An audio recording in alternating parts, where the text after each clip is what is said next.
You're on West Bremer Radio, and we got Harold the H. Cock-a-doodle-doo.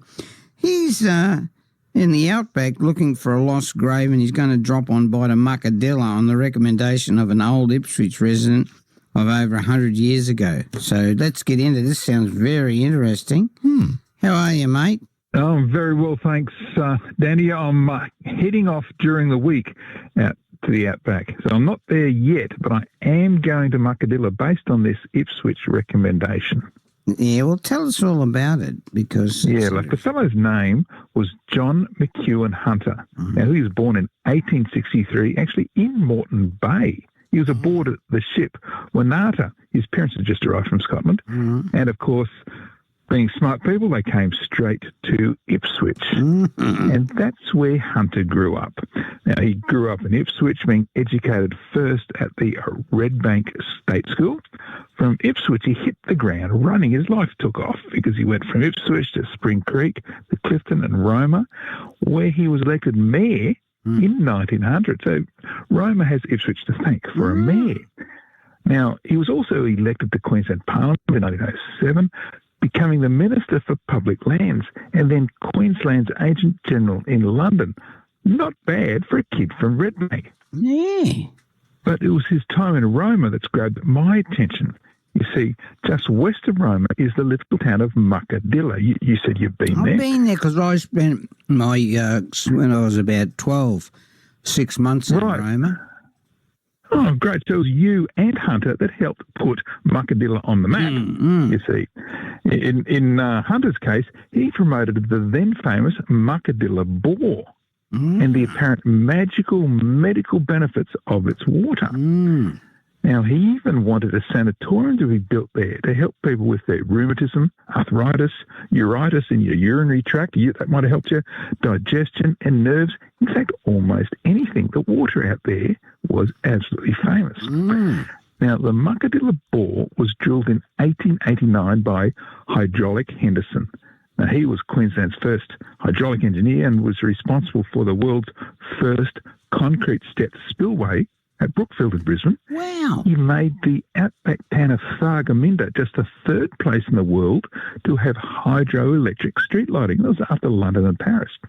He even designed the water tower in Barcaldine that saved the place from fire, and he used an Ipswich firm of engineers to build it.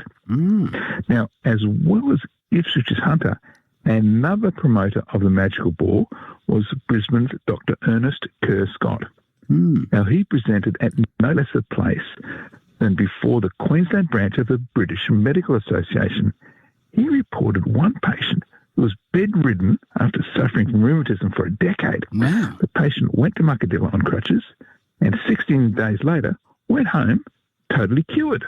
Now, as recently as 1913... He went up there with 2 crutches and ended up coming back with 1.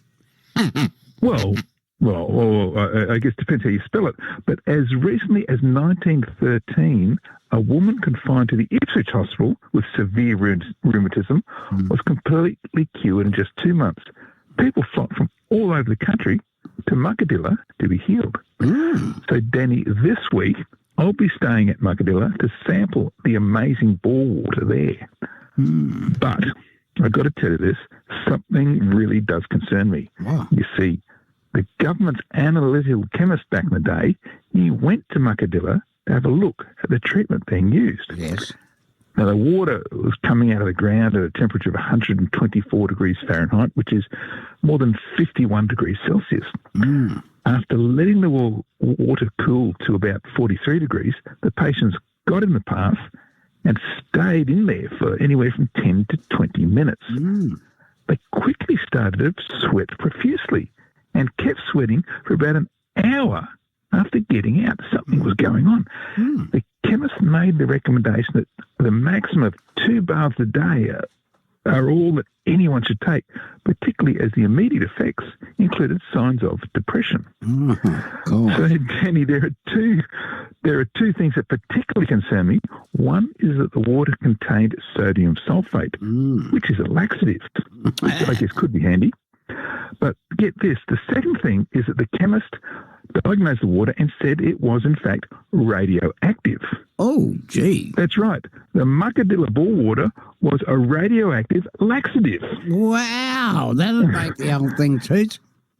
Yeah, that's right. So I'll be checking out Muckadilla for you this week, but I'm not so sure I'll be following every recommendation of Ipswich's John Hunter, who obviously didn't study science at Rockmate State School way back then. We really look forward to this next week with the Muckadilla. That's going to be very interesting.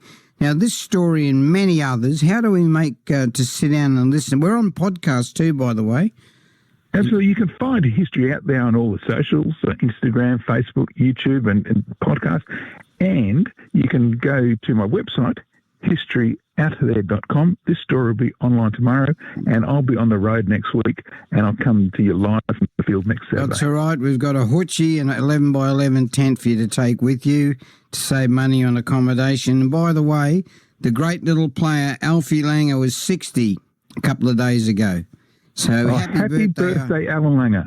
Another great Ipswich man. Yeah, and his mum was about 86 the other day. But Alfie, never any health but happy. He's always happy, Alfie, always being a larrikin. So we love you, Alf, and a great player. Alfie Langer, 60. Mate, thanks for your time. We got Sunday Mail journalist Jane Keogh coming up talking pineapples. Get one up here. All right, it's now, the time now is 8 past 8 on West Bremer Radio.